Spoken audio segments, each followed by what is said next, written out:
మిత్రుడు అనే బిరుదులు కూడా ఇంటికి ఉన్నాయి. కవి బ్రహ్మ అంటే కవులలో బ్రహ్మ లాంటి వాడు. ఉభయ కవి మిత్రుడు అంటే తెలుగు వారికి సంస్కృత కవులకు తెలుగు కవులకు కూడా మిత్రుడు వంటి వాడు కాబట్టి ఉభయ కవి మిత్రుడు అనే బిరుదు.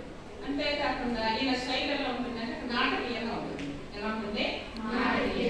అల్పార్థంలో అనల్పార్థ రచన, తక్కువ మాటల్లో ఎక్కువ విషయాలు చెప్తాడు.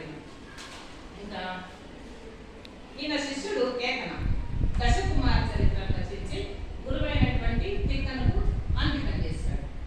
అందులో ఈ తిక్కన యొక్క వ్యక్తిత్వ గుణాలు, కవితా లక్షణాలను తెలిపాడు. అయితే మీకు అడుగుతాను, చెప్పండి. తిక్కన ఏ శతాబ్దానికి చెందినవాడు? ఏ శతాబ్దం? మొదట ఏది రచించాడు?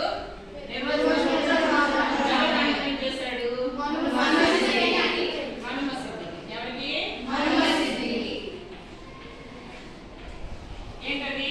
నిర్వచనం.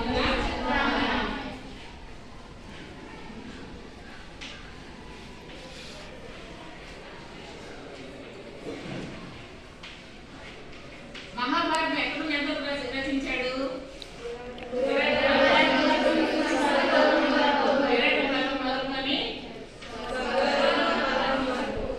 స్వర్గారోహణ పర్వం.